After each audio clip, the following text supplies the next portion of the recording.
Hello and welcome back to the Season 3 Invitational of the Eternal Tournament Series. I am Truedawn, joined as always by my good co-caster, LocoPojo.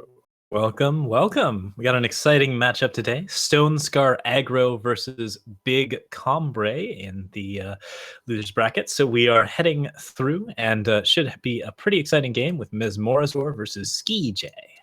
Yep, before we get to that though, I would like to talk about our Patreon. So we have a Patreon where if you enjoy the show, want to show your support, help increase the production quality, we do have a Patreon. We have goals set up at certain thresholds. We've already reached the first two for expanded article content and monthly Sunday tournaments. So we will be having those, but our next goals coming up are guaranteed prize pool for major tournaments was a big one, expanded streaming network that we already have at the Eternal or aReNGee Eternal Twitter or Twitch feed throughout the week. So we have a bunch of cool goals going on that we'd really appreciate if you guys contributed to, if you're enjoying the show, if you want to see this community grow, if you want to help the tournament community in general, and us specifically, we would really appreciate it a lot. So if you want to do that, you can just go to our Patreon. You can see here at patreon.com/aReNGee Eternal. That's right. It's a wonderful place. So I recommend supporting it wholeheartedly. Helps pays our bills. So, yep. So now we can move on to the matchup that we have for you guys this round. We have the Ski Jam Big Car versus Mez on Stone Scar, as LocoPojo said. We've seen Ski J in action before, but I don't believe we've seen Mez yet today. No, this is a new Stone Scar deck, and looking at it, it's pretty interesting. It's actually running 4 Diplomatic Seals, which is something you don't see very often in the Stone Scar aggro setup. Since Diplomatic Seals can sometimes deny you the ability to get to that 3rd power for Champion of Chaos, or for cards like Soulfire Drake and Umbran Reaper, it can be a little tricky to run those cards in the deck, but this one is pushing those so that it can more reliably get its 2 drops down, and we'll see if that pays off for him. I think it's a little unreliable, but I'm curious to see how it works. Yeah, Diplomatic Seal is certainly very bad at reaching the 3rd influence threshold for anything, which is going to probably make his Champion of Chaos worse, but it's going to make the rest of his mana better. Like things like Flame Blast are going to be hard. Champion of Chaos, but he's going to have undepleted power a lot. He should have his at least the 1st and 2nd threshold of his colors, so be able to cast everything else. So outside of the mana, though, this looks like a very aggressive build of Stone Scar aggro. You have 8 1-drops in Onirun and Pyronite, 8 2-drops in Argent Port Recano Outlaw, 8 3-drops in Cabal Countess Champion. Actually, it's 7. He only has 3 Cabal Countess, and then just Impending Doom and Obliterate to finish it off with Flame Blast. So this is very low to the ground, is rapid shot, just a little bit of removal. So we'll see if Ski J is able to stem the tide of this aggression as we move here into game 1. Indeed, it looks like a pretty exciting setup. I think we will see how that goes. We got Justice Time available, and the Combray setup there looks pretty good. So lots of 2-drops and 3-drops available early means that there's probably a pretty decent amount of options available for the Ski J.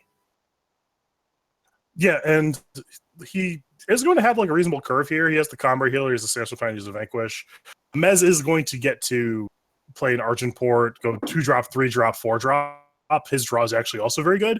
So we're going to have a game here. We're going to see if this Combray healer is going to matter, if this Sanctify is going to matter. So yeah, both players have a really strong curve to start off this game. Like the Combray healer to start is definitely a really nice start.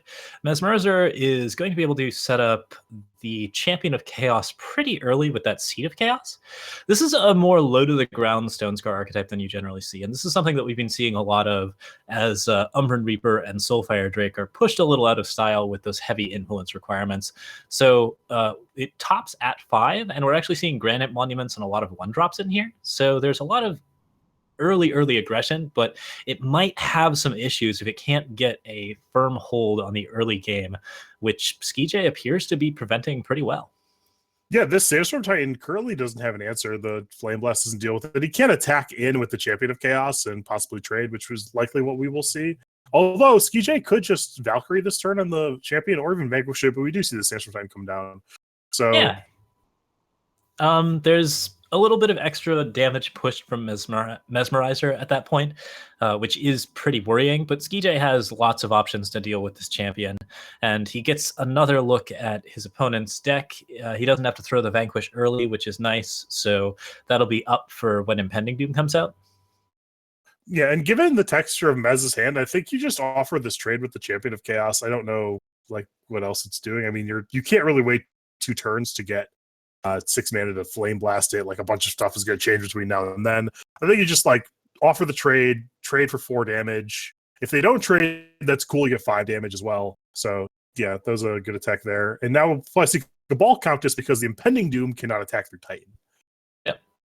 No Impending Doom here, so Cabal Countess will be what's coming down. I think holding on to that Impending Doom is pretty important. Just being able to get past the Sandstorm type is something that's going to be fairly important for the overall setup of the game. Yeah, if he's able to draw one of his Annihilates or gets up to a point where he's content to Flame Blast this away, the Impending Doom becomes a very strong threat. It's just not currently on this board. So we'll... Oh, sorry, go ahead. You can go, my fault. Aha, well, Valkyrie Enforcer is setting up to silence the Champion of Chaos. You have the Vanquish available for the Impending Doom. There's enough answers in Skij's hand, along with enough like overall damage, that it's pretty critical that he actually starts getting a move on. We're seeing him sort of threaten the Vanquish here. The big thing that he has to be concerned about is attacking into Argenport Instigator and getting a torch to the face for his troubles. Yeah, that's certainly a concern there. I think that you don't hate trading Steel Titan for an Argenport and a torch. I guess you're a little bit on air after that. You don't have a lot left, so it's not the best thing in the world. Yeah, I feel like you should make that attack just because, well, there is an answer in terms of like dropping Cabal Countess into that, but mainly it's just that kind of attack because if the torch was there, the Argenport Instigator would have attacked. There we saw Mez think for a second whether or not he wanted to play the power, making the Granite Monument a 4/1 charge, or play the Granite Monument, ensuring that he has 6 power in the following turn and is able to Flame Blast down this Titan. But it looks like he decided to go for the making it a 4/1. He attacks it. The double block happens inside of Skij. Cabal Countess will trade with Titan. And I think that's a reasonable trade for Mez. Like, I think Mez is happy with that. Yeah, most players, there are a lot of players who can miss that double block, and it's really actually an important way to deal with Cabal Countess. You end up trading a 4-cost card for a 3-cost card, but because you're not taking health damage and your board is stable for that entire turn, that's actually like really, really useful because your opponent spent 7 power on that Cabal Countess, and you ended up trading it for a 4-cost card. That's like not only efficient play, but it also like means that you're ahead on board at a time when you're really trying to be ahead on board and health. Yeah. And Skij had a really good turn. He got Temple Scribe, which drew him Sandstorm Titan, so his board is right back to where it was, plus Temple Scribe. Mez does not have the prospect of very good attacks. He could potentially play this Impending Doom to hope to draw a power next turn to Flame Blast the Titan. He went from having a really good exchange last turn to like not being in a great spot. Yeah, it looks like Impending Doom is sort of the scariest card that he can play, but with Sandstorm Titan down, Mesmerizer really needs to find an Annihilate or some way to kill the Sandstorm Titan before he can actually start pressuring. And this is one of the big risks of Impending Doom, is that it's a card that you basically have to play to create that advantage. But if you get into a stall situation, you're slowly bleeding out, and eventually the pressure game is going to turn on you because you've got Instigators, you've got Impending Doom, you have all of these things that are damaging you. So that just makes it all that much worse when the turnaround happens. Yep. And we see Skij just like to develop his Iron Thorn there, which will allow Mez, if he drew power, which he does, to kill this Titan, jam in for 5 with Impending Doom, and see how far that gets him. Yeah, pretty important to get as much damage as you can. If you can get 12, that's usually the point where you can actually start considering killing them with Flame Blasts and Obliterates. Skij is not there yet, but there's a little bit of push, and hopefully Mesmerizer can pull a little bit more. Yeah, this Valkyrie Enforcer can bring the Impending Doom down to the crown, but it's still a 5/5 that threatens to trade with like anything on Skij's board. Likely the Martial Iron Thorn. Actually, it would trade with the Valkyrie Enforcer with a double block on that and Combat Healer. So the silence on the Yeah, I think Valkyrie the Valkyrie Enforcer Enforcer does. is a good play here. Yeah, it gives him pretty good blocks in the back end for Skij. Yep, the only thing that he can do now is deal like 1 damage. I think at this point, Skij is pretty well ahead. Mesmerizer has to pull into like. I think there's just too much pressure for him to actually go for the direct burn game at this point, and there's not much more of a plan for the Stone Scar deck at this time. I mean, the Pyro Knight's a good draw. He could do something, for example, Pyro Knight, Flame Blast, Iron Thorn, attack with Impending Doom, and then next turn, Pyro Knight, and you're making forward progress. Like, yeah. He has ways to start chipping into this board. You do want to keep that forward aggression up, and so that line of play is absolutely correct. You still lose out here because the Impending Doom trades with the 3/3 and the 2/5. I do like attacking with that Oni Ronin as well. I like making the attack with unit. Yeah, because if they don't, the only way they block the Impending Doom profitably is double. Yeah, and he does ace space here. So if the 2/5 and the 3/3 on the Impending Doom, then the Argent Port still gets through. The Ronin trades with the 1/1, but that's always happening. And if they want to like block the other two profitably, then you still have your 5/5. Yeah, good. This is a good ace space. Not having anything in his hand, and that's the only bet that he can take, so it's definitely a good bet. I think that overall this definitely ends up being a good push, and he does get extra damage as a result of it. And he's managed to whittle down this board to the point where this Magma Hound at hand is pretty good. And he's going to need it because the Desert Marshal off the top is going to prevent this Pyro Knight from ulting, which is a little bit unfortunate, but the 3/3 and the 4/1 will still have reasonable attacks to at least trade in. They'll trade evenly, and then the Magma Hound will come down either this turn or the next turn. Skij is now in a position where if he continues to draw power, he's dead. But if he draws anything big, he'll probably recover and stabilize. Yeah, Skij is like, his deck is situated to top deck reasonably in this spot. He has a lot of powerful top end, but he's at 11, and Mez is drawing a bunch of burn. He has this 4/1 charge in his hand. He has the Argent Port that's going to deal damage when trades happen. So it's possible that Mez is only 1 burn spell away from lethal if he can leverage these creatures a little bit more. Yeah, I think Silence probably has to come down this turn. Skij attacking with the 3/3, which I think is a really interesting line. It does mean that the Magma Hound is actually a really good choice here. That's a good draw. Ooh, yeah, that Rapid Shot is pretty brutal. So that's 4, 5, 6, 7... It is 11 damage if the Magma Hound isn't blocked, but it's not quite enough otherwise. He only has 9. So probably Mesmerizer just keeps on pressing here. Yeah, I think you just play the Magma Hound ace space, and you actually have the choice of whether or not you want to save the Magma Hound or push 4 damage. And I guess you put them to 3. I think you'd rather keep the Magma Hound. It's actually a close decision. I'm not sure what you want to do here. Yeah, it's pretty tough either way. I think that I like the just because that gives you so many other kill options with like Obliterate and Torch and all the other things that you can pull. But it does end up being like a difference between like 1 and 2. Yeah, like you could even pull a Vara's Favor and get lethal that way. Yeah, so. Definitely. So yeah, we see the Stone Scar deck doing what it's supposed to do. These aggressive decks have been having a lot of success targeting the weakness of this metagame, which is just all these people wanting to play slow decks. Granted, the Combray decks are much more equipped to deal with stuff like that than some of the other slower decks we've seen. Big Combray has a pretty reasonable early game. They have Combray Healer, they have Sifter's Time. They're usually able to blunt the aggression, but we saw like Cabal Countess be exceptional there, Champion of Chaos. These Stone Scar threats are incredibly powerful. Yep. So looking at the sideboard for the Stone Scar deck, we see no Soulfire Drakes, no Grenadin Drones, nothing crazy like that. Some of the torches are actually coming out of the deck, which is always an interesting decision. It is a card that isn't terribly great against Combray, but it's also a card that tends to be sort of a Swiss Army knife for dealing with problematic situations. So I'm curious to see how that works out. Yeah, same here. We will see on the side of the big Combray sideboard. We saw them bringing the Awakened Students, which we've seen that game plan before in other matchups. Just this low to the ground transformational sideboard, taking out things like Mystic Ascendant that are generally going to be too slow against Stone Scar. I'd assume the Orc Runehammers and coming in, some number of Valkyrie. Skij actually has a pretty good sideboard for Stone Scar here. He has a lot of cards he can bring in. Yeah, could end up being very, very good for him. So we are looking at a hand with Awakened Student in it, as well as 2 Desert Marshals. I think that hand's probably worth keeping, but Skij decides to toss it back, just a little worried about getting stuck on 2 power, I think, and ends up with 2 Valkyrie Enforcers instead.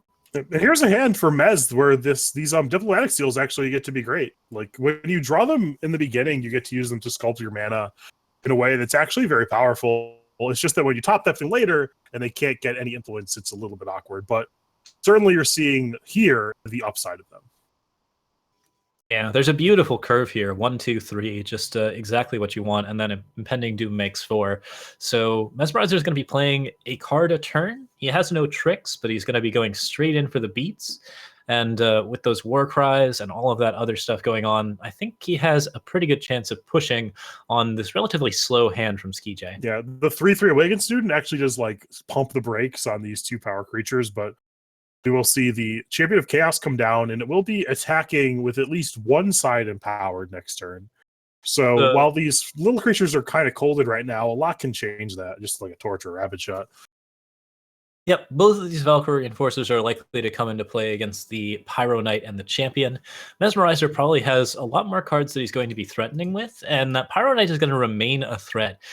You really want to watch for when Mesmerizer hits 5 power, because if he manages to play a big threat on that turn and Skij hasn't managed to silence Pyro Knight, then some difficult decisions really arise from that play. Yeah, definitely. And these Pyro Knights, like, they could certainly be relevant. I mean, we do see the silences, obviously, but the silences are kind of overtaxed right now. Like, there's a Pyro Knight, there's a Champion of Chaos, there's another Pyro Knight, this Impending Doom needs to kind of be brought down to the ground. So this is the upside of having so many things that are good to silence, is you kind of, like, ask too much of your opponent. Yep, with Great Parliament available, that gives you a 4/4 blocker. The question is, what do you want to silence Champion before it becomes a real threat? Like, I think that in general, the more damage you take early, the worse off you are. So it seems right to play Enforcer here and just sort of encourage some trades as opposed to playing Parliament. Skij is opting for the other line, creating big blockers and just being a bit more defensive about it. Seed of Chaos off the top is really good for Mez, because now he can attack him with the Champion of Chaos and get damage in the process if he's inclined to do so. Yeah, that's really the optimal trade there. The reason to play Parliament was just that Champion of Chaos can usually be either a 4/3 with Overwhelm or a 4/3 with Deadly, but not both. And if you pull a Seed of Chaos off the top, then, well, that doesn't happen, and you do end up taking basically a free 4 damage in this trade. Yeah, and I would imagine they do take the trade. I think it's, like, pretty greedy. I mean, I guess, so they're either going to take 4 or 5 damage this turn. The 1 damage doesn't make a huge amount of difference. And then if you let it hit, you can Valkyrie next turn, and then it's just a 3/3 that all of your things can block. So yeah, I actually think letting it through here is reasonable. Damage. If an Annihilate happens on one of your units, then your blocking situation becomes much the same. I'm always a little leery of not taking trades here, because the whole point of these decks, these Stone Scar Burn decks, is to play aggressive units. And then if you can get any one of them to stick, you can just support them with all of the spells that you have. So there's a lot of units sticking for Mesmerizer right now. If he draws any spells, that can put Skij in a very tough spot. Yeah, and we are closely approaching a point where this game becomes about these Pyro Knights. You can play Impending Doom Pyro Knight this turn, then have 2 Pyro Knights prime for ultimate. The Impending Doom has good attacks, the Ultimate Pyro Knight has good attacks. So Mez, despite not drawing any spells, is, like, doing a reasonable job of providing pressure. It's a really good aggressive play, and this is one of the big terrors of Combray. Mesmerizer probably would be better off if he played Impending Doom and Pyro Knight. Whether or not he does that into what would be a very devastating Harsh Rule is pretty tricky. We know that Skij does not have the Harsh Rule in hand, so we'll see where it ends up. This is an interesting attack. This is a clear bluff of Rapid Shot, although if you're sitting at Skij's seat, can you risk it? I mean, He could also be bluffing Torch, so I think it's definitely worth the risk. You want that 5/5 to go ahead and block, and you have to block as much as you can. Like, you just basically need to get the rapid shots out of your opponent's deck so that you can start trading profitably with his stuff. Works well as a gut check for Harsh Rule, but we didn't really see an establishment of whether or not Harsh Rule was there, and Mesmerizer does not follow up with the second Pyro Knight. Yep, and here is the first Pyro Knight, gonna ult, probably gonna jam in with both of these. Although the clock on the back end on the side of SkiJ is like not insubstantial, it's lethal over 2 turns. Yep, we're seeing a lot of this sort of crackback from Combray happening in these matchups, and it can be really devastating with the Awakened students. At this point, I think that being a little too aggressive, there's always the potential for Mesmerizer to pull like a Flame Blast or something really critical off the top of his deck, but he does have 3 more units to play that'll help him out. I mean, like, you attack there because you don't have good blocks, so like you can't interact with these flyers anyway. And I'm not sure how Mez actually gets out of this. Normally, maybe you could have an Umbran Reaper to gain you life or something, but he's gonna take like, what is this, 10? And now all 3 of these are lethal, and he needs to like, what can he draw that deals with 3 of them? There's no out. It's basically like Impending Doom, attack, and then obliterate, but Sandstorm Titan should dash those hopes pretty well. I think that at this point, Mesmerizer does not have an out if SkiJ plays one of his units. Yeah, because he can't deal with the 3 flyers. He would have to attack for lethal this turn somehow, and it doesn't look like he's going to be able to do that given his hand. Yep. Torch obliterate combo, and he doesn't have that, so that will be game. Yep, and that will even it up, right? We're going to game 3. Yes, indeed. It is now a 1-1, and we're going to go ahead and see what sideboards end up happening this time around. Yeah, Looks I like think there's going to be some mild modifications. Yeah, just cleaning things up. We'll see if they want to make any more altercations. I think the game played out pretty much how both players envisioned it. I think Mez would have preferred to have drawn more interaction. The big tempo gains from cards like Rapid Shot and Annihilate, and sometimes even Torch, are a big deal to break through the bigger creatures of Combray. You do need some number of them in most games. And you saw there, when he didn't draw any, he just couldn't punch his creatures through. And he sided out some of those spells. He actually put a Torch back in the sideboard, so now he's up to 3 from 4, which not too bad. I really think that 4 torches is still usually correct against the Combray decks, just because there's so many big units that you basically want to interact with by torching. Especially when you have the quick draw units he's playing, Rakano Outlaw and Cabal Countess. So Torch actually allows your units to trade up into other units, where in other builds it would not be able to do that. Yeah, it often seems like it's not as valuable a card against this matchup, but it ends up being still about as useful. Like, it's not amazing as it is in some other matchups, but it still provides that extra push and flexibility that you need. And when you take it out, your deck kind of suddenly suffers a curve issue. So it's good that the third one's coming back in, and we'll see what happens with Mesmerizer's deck from here. Yeah, his hand is reasonably well situated. You probably, like, in this situation, you just attack with the only Ronin. Like, you don't have anything to really alter this. You could torch the 1/1, but that's like not the best. Which he's going to do here, which is you just like kind of lost 2 damage. I think you had to make that decision whether you wanted to do that or not to yourself. I don't know why you would give the opponent the decision. Yeah, I think I disagree with that play as well. It's definitely a little bit strange to be doing it that way. The Temple Scribe did gain SkiJ 1 health and also managed to pull a Torch, so essentially draw a card, gain 4 health. Not bad for an early start. And from here, he's just got to set up a decent perimeter, and he should be okay for a while. Champion of Chaos at the top is pretty good for Mez, but these Oni Ronins are pretty much colded. He could attack both in for Warcry 2 and 2 damage, which is frequently something you do. Like, these Oni Ronins could very reasonably